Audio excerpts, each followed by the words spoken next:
Hello and welcome back to another episode of Critical Reactions with your host, Bryan. We're going to wrap up today with a special selection, which is where one of you tell me exactly what it is I need to check out. I don't know what that voice is.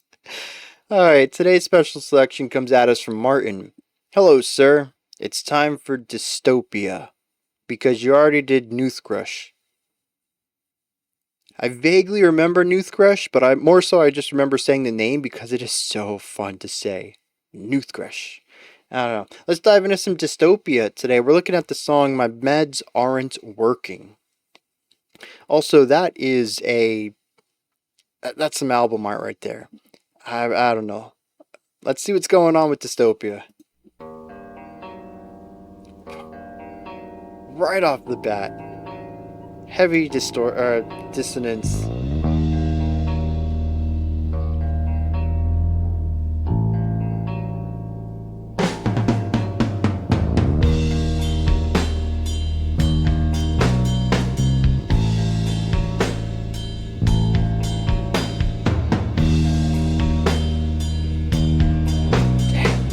Hitting the bell on the ride, but it is mixed very aggressively.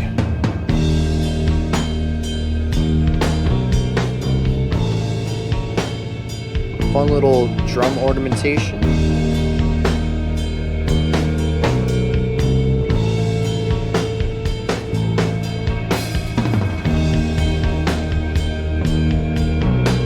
I thought that might have been an accelerando, but I think it was just an accident. I think the drummer rushed a bit for a second.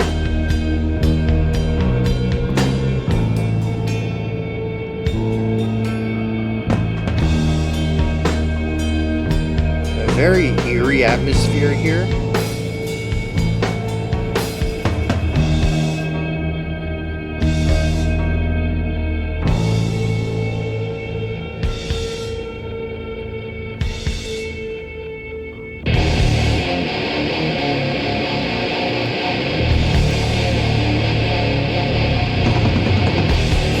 Very compressed sounds. Good gravy. My body's definitely alive. Only my spirit is gone and good.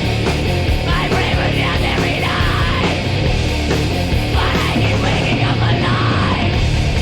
I've got myself for it when I'm done, and I submit my The drummer's getting on that.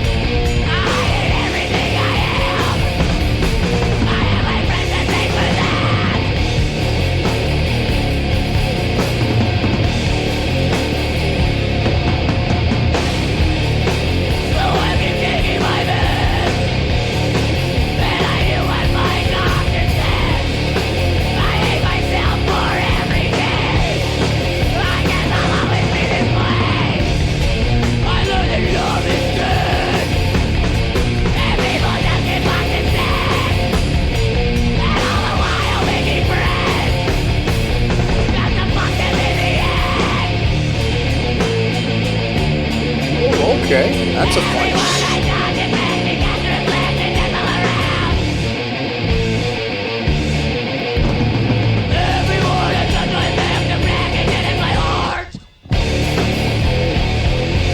Alright, I got this.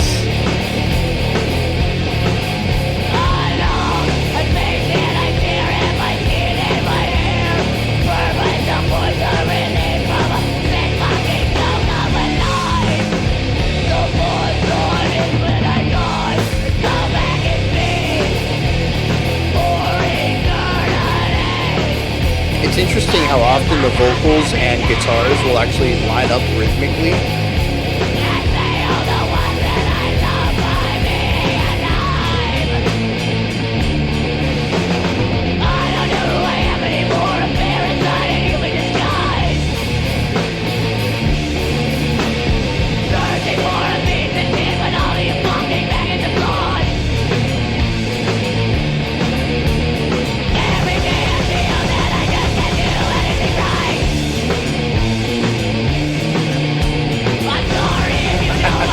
Random bass lick here at the end.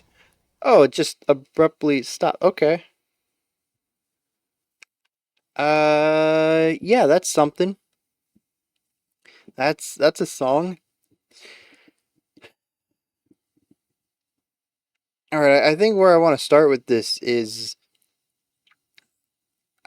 playfulness. How often it changes ideas. A highly dynamic song in a sense,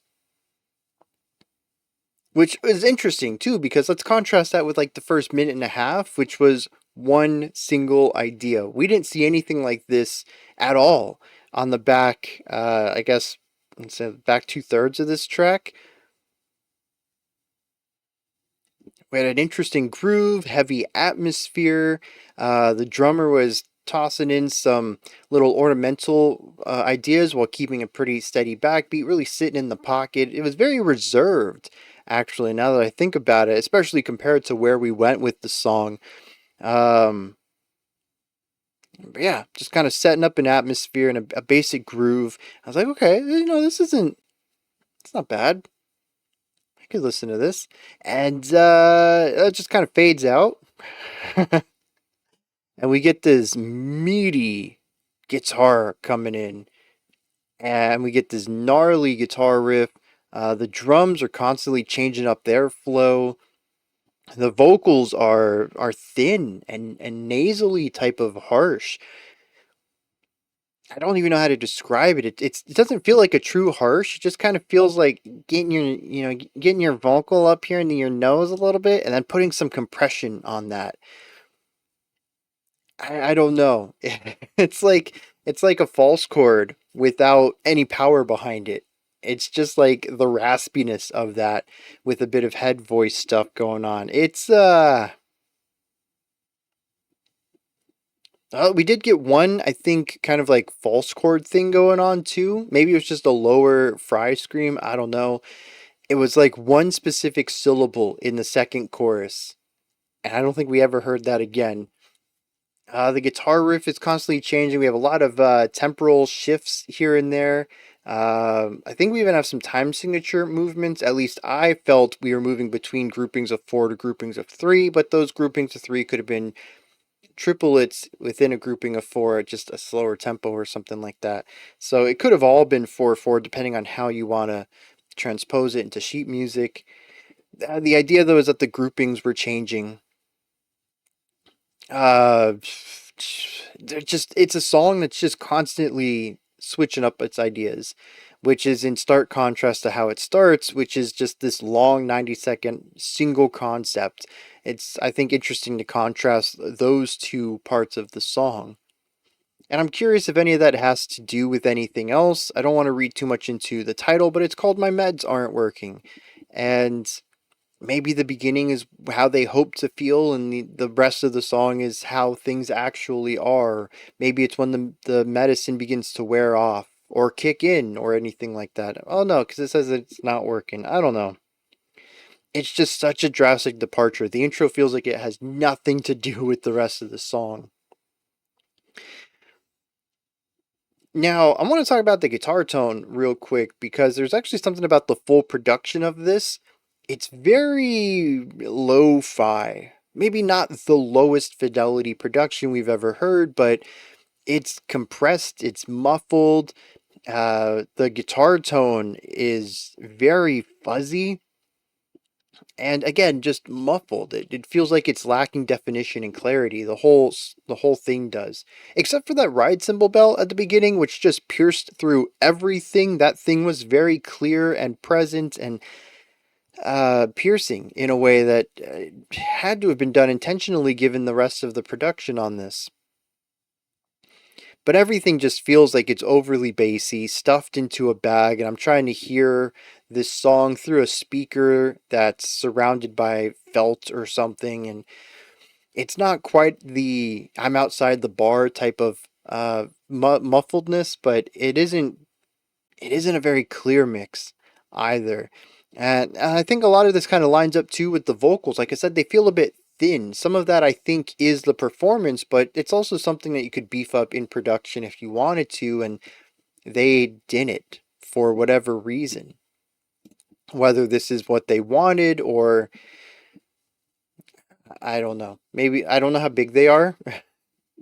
They don't have a monthly listener count on Spotify, so I'm gonna guess they're a smaller group. Maybe they didn't have the funding to, you know, maybe it's self-produced even. I was gonna say to pay an engineer, another week's worth to work on it, but could all be self-engineered, in which case maybe they just weren't that proficient with mixing. I've been there. There are days when I wish I have a producer just on hand, throw them everything I work on. But it feels very bedroom style, and it kind of works though. I think whether they've created music to work with the sound or this is the sound they wanted to go with their music, I don't know how this came to be. It kind of does work, even if I would much prefer some clarity on this, both from a casual perspective. I don't think I would want to come back to this. Like I'm intrigued. I don't think I would mind listening to a whole album of this just once to see what they're doing, but it's not something that I think I would listen to casually too much. But it is something I think I could listen to if the production was cleaner, a little bit clearer. I think I could get behind it. Um, and it's just like it's everything, right? It's the guitar, it's the bass, and kind of speaking of the bass, it gets pocketed into the song pretty deep in here. Most of the time, what I can hear is it's boosting up the bass kick. They're playing the same exact thing, kind of synchronizing the booming of the bass kick with the bassiness of the bass guitar and bringing those two sounds together. There's also some stuff that goes on with the guitar where the bass guitar will, come in under and like it needs it, supplement the bassy side of what the guitar is playing, usually with pedal tone, but the bass guitar is already very bassy to begin with, so it really doesn't need that too often. But aside from those two moments, the bassist does have a couple of neat licks in here, particularly right there at the end with like 30 seconds to go. There's this really cool bass line that kind of comes out of nowhere, and I wouldn't even say that it complements the section too well. It feels very chaotic.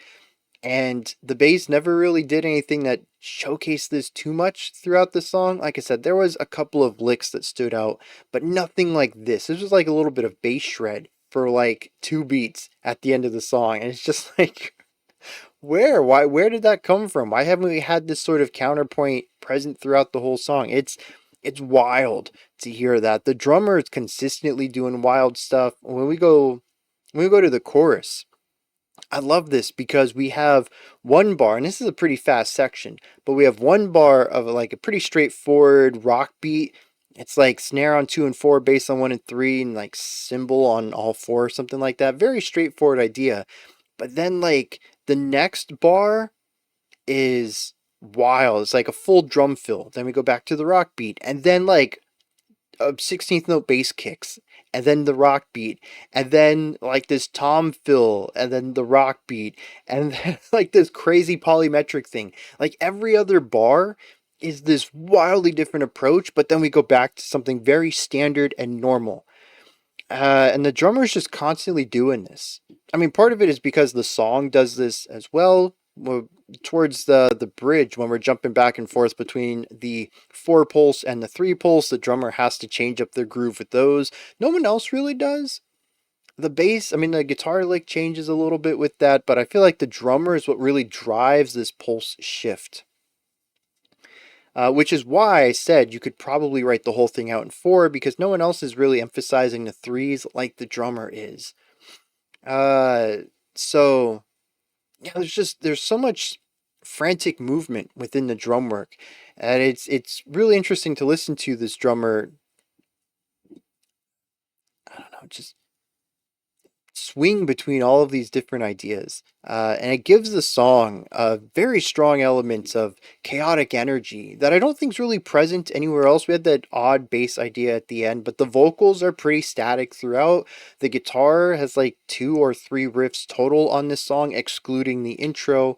Um, Everyone else is sort of one note. They do their thing rather well, maybe put a variation on it and call it a day, but the drummer, he's got metal, he's got rock, he's got alternative rock, he's got noise, wall of sound. It's it is the electric part of the song and what I think makes this song work in particular. Otherwise, it would just be a heavy song, kind of sludgy at times, but I don't know where to place this. I kind of want to throw it into like a progressive metal realm, but it feels like there's some core elements in here as well.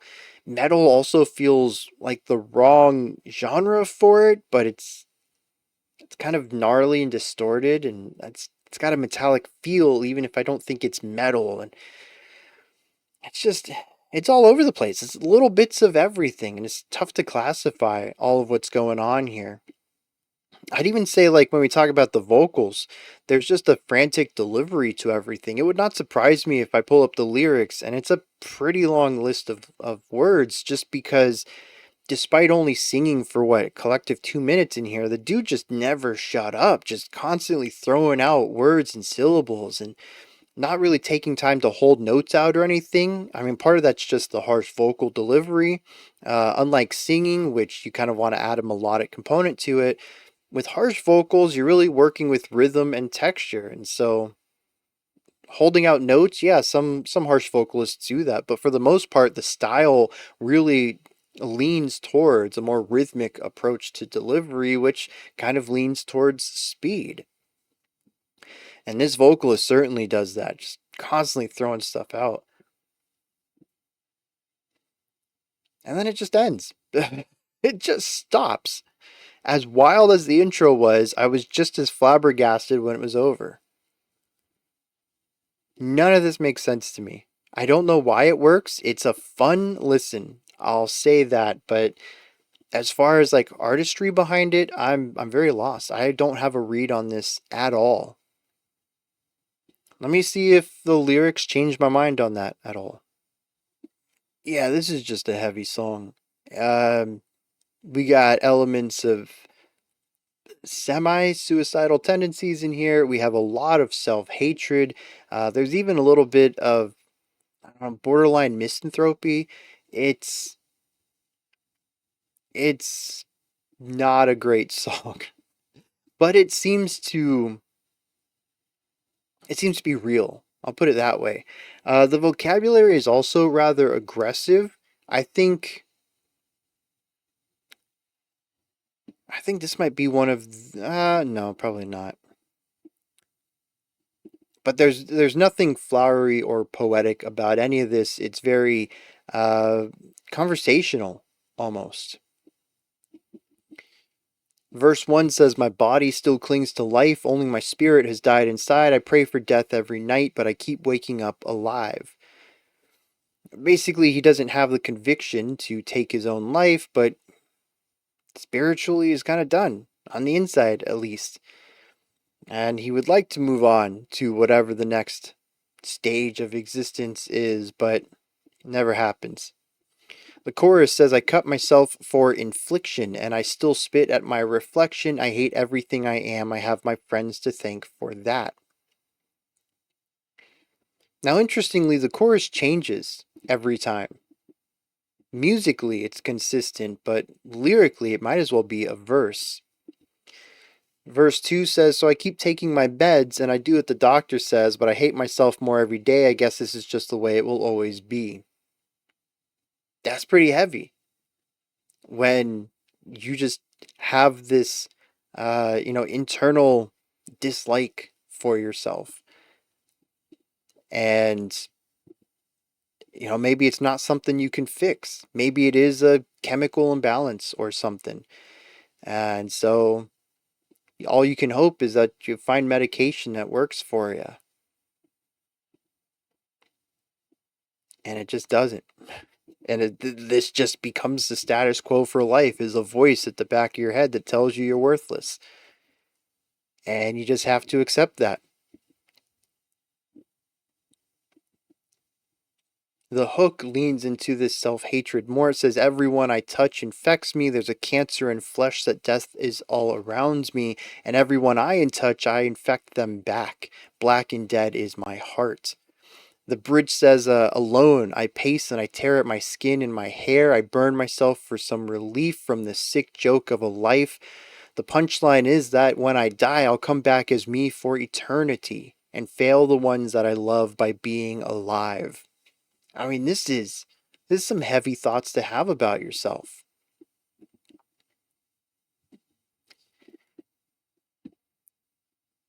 At the end of the song, it says, I'm sorry if you know my name.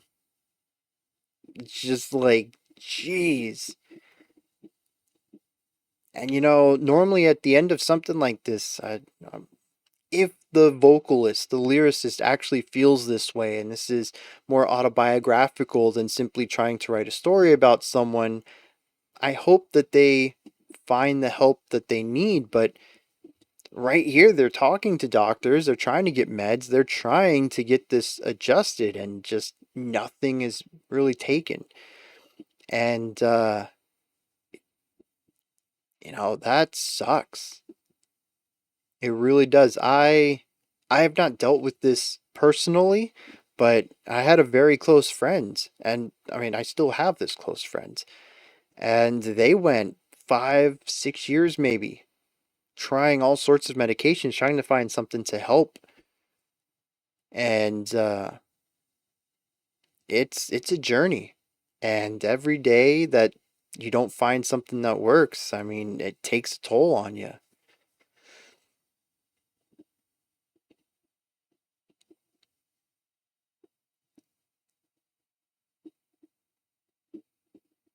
Trying to like bring this back to the music, but I don't know. It kind of feels like it doesn't matter. What if the music is heavy and aggressive and that matches the lyrics? Like, so what? I think the lyrics speak for themselves, just as poetry, as words. They're very. I think the fact that they're direct and colloquial, very average everyday language, and just the raw intensity of these thoughts themselves. The sentences are heavy. It really doesn't matter what the music is with it. It's still going to get affected by it. There's just a realness, a groundedness to them. But, at the end of the day, it is paired with really heavy music. And maybe there's something to be read about the chaotic nature of the music and the different style of the intro. But yeah, I don't really think it matters at this point.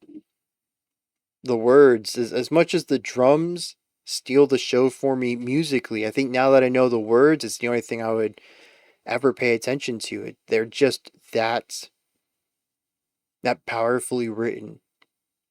And it's one of those cases where the simplicity of the language is actually its greatest strength. I think if this were more flowery, more poetically written, it would have less impact. Those are my thoughts. Dystopia's My Meds Aren't Working. Let me know what you thought of this, if there's anything you'd like to add on to what I said or correct me on. Maybe you have your own interpretation or opinion on this track. Put that and any other thoughts you might have down in the comment section. Above that, in the description box, you'll find a link to Linktree. Takes you here. You can find links to my stuff and stuff like that. Above that, if you could, like, subscribe, ring the bell. That wraps it up for today. I'll be back tomorrow, 5 p.m. Eastern Standard Time, 10 p.m. UTC as usual. Until next time, remember to be critical, not cynical, of the music you listen to, and have a fantastic morning, afternoon, or evening, whenever you choose to watch my videos.